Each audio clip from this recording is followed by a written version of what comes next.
Hello friends, welcome to my channel. இன்றைக்கி நம்ம வீடியோவில் இந்த குட்டி குட்டி கொசு தொல்லை தாங்கவே முடியலை, அதை எப்படி ஒழிக்கிறது அப்படிங்கிறத பற்றி தான் பார்க்க போகிறோம். நம்ம வாங்கி வச்சுருக்கிற காய்கறி, பழம், கழுவி வச்சுருக்கிற பாத்திரம், சிங்கு, அரைச்சி வச்சுருக்க மாவு, இது எதையுமே விட்டு வைக்கிறதில்ல இந்த கொசு. அதை எப்படி ஒழிக்கலான்னு பார்க்கலாம் வாங்க. வீட்டில் உள்ள பொருளை வச்சு ஈஸியாக அழுகிய பொருளே போதுங்க இந்த கொசை ஒழிக்கிறதுக்கு. ஃபுல்லும் கட்டுப்படுத்த முடியுமான்னு பார்த்தா முடியாது. அது முக்கிறதுல 75% கண்டிப்பாக நமக்கு மட்டாகும். கண்டிப்பாக ட்ரை பண்ணி பாருங்கள். இந்த மாதிரி அழுகிய பொருள் இருந்தால் போதுங்க. வீணாக போன பழம், புளிச்ச மாவு, வெங்காயம், தக்காளி எது அழுகியிருந்தாலும் பரவாயில்ல, இந்த மாதிரி அதை நல்லா பிழிஞ்சு விட்டுட்டு அந்த சாறை எடுத்துப்போம். ஏன்னா இது அப்படியே போட முடியாது உள்ற.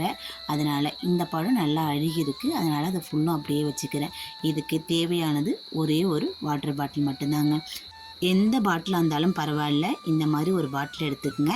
அதில் நம்ம எடுத்து வச்சுருக்க அழுகிய பொருள் எதாக இருந்தாலும் பரவாயில்ல, நம்ம வீட்டில் பயன்படுத்துகிற காய்கறி பொருளை இதுக்குள்ளே நம்ம சேர்த்துக்கலாம். ஒவ்வொன்றா அதில் உள்ள பழத்தையும் ஒரு கிளாஸில் ஊற்றி நம்ம அப்படியே சேர்த்துக்கலாம். எல்லாத்தையும் இந்த கிளாஸில் ஊற்றி நம்ம சேர்த்துப்போம் இந்த ஜூஸை. அந்த ஜூஸு வாடைக்கு, அந்த அழுகிய ஸ்மெல்லுக்கு எல்லா கொசுமே அதுக்குள்ளே போய் உக்காரும். எல்லாத்தையும் ஊற்றிட்டு அந்த வெஜிடபிள் உள்ள இடத்துல கொண்டு போய் நான் வச்சுட்டு உங்களுக்கு நான் காமிக்கிறேன் பாருங்கள், அதில் எவ்வளோ கொசு வந்து இருக்குதுன்னு சொல்லிட்டு.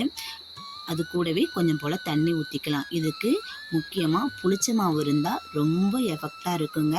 நீங்கள் கண்டிப்பாக ட்ரை பண்ணி பாருங்கள். இதை எடுத்துகிட்டு போய் நம்ம காய்கறி வச்சுருக்கோம் இல்லையா, அதுக்கு பக்கத்தில் கொண்டு போய் இந்த பாட்டிலை நான் வைக்க போகிறேன். நீங்கள் சிங்குக்கு அடியில், அடுப்படிக்கு பக்கத்தில், பாத்திரம் கழுவுற இடத்துல எதுலனாலும் வச்சுக்கலாம். இந்த ஒரு பாட்டிலும் இல்லை, எத்தனை பாட்டிலனாலும் நம்ம தயாரித்து வச்சுக்கலாம். இந்த அளவுக்கு தண்ணியோ, இது முக்காலவுக்கு தண்ணி கூட நம்ம ஊற்றி வச்சுக்கலாம். இப்போ நான் காய்கறி, வெங்காயம் இதெல்லாம் வச்சுருக்கேன். இந்த செல்ஃப் மேலே கொண்டாந்து இந்த பாட்டிலை நான் வைக்கிறேன்.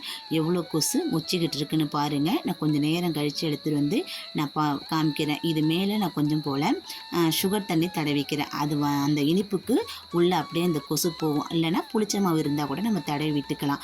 இதை கொஞ்சம் ஒரு 2 மணி நேரம் 3 மணி நேரம் கழித்து நான் உங்கள்கிட்ட காமிக்கிறேன் பாருங்கள். எவ்வளோ கொசு அதில் அப்படியே அடங்கி இருக்குதுன்னு சொல்லிட்டு நமக்கு கொஞ்சம் கொசு தொல்லை மட்டாக இருக்கும். இங்கே பாருங்கள், இந்த பாட்டிலில் எவ்வளோ கொசு மொச்சிருக்குன்னு, அந்த பாட்டிலுக்குள்ளேயும் பாருங்கள் எவ்வளோ கொசு இருக்குதுன்னு. உங்களுக்கு நேரடியாக தான் நான் காமிக்கிறேன். நான் பிடிச்சிட்டு வந்து வச்சுலாம் காமிக்கல, உங்களுக்கு பார்த்தாலே நல்லா தெரியும். இதை நான் மேலே கையை வச்சு மூடிட்டு நான் உங்கள்கிட்ட குளிக்க கூட காமிக்கிறேன் பாருங்கள், உள்ளே எவ்வளோ கொசு இருக்குதுன்னு சொல்லிட்டு. இங்கே பாருங்கள், இதுக்கு இந்த பழங்களோட முக்கியமாக தேவை நமக்கு அந்த நம்ம மாவரைச்சி வச்சுருப்போம் இல்லையா, அந்த புளிச்ச மாவு, அதை கொஞ்சமாக நம்ம போட்டு வச்சுட்டாலே போதுங்க. எல்லா கொசுமே அதுக்குள்ளே தங்கிடும்.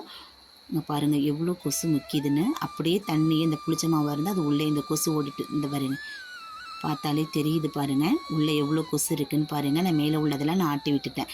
இதெல்லாம் உள்ள கொசு நிறையாவும் உள்ளார விழுந்து இறந்தும் கிடக்குது.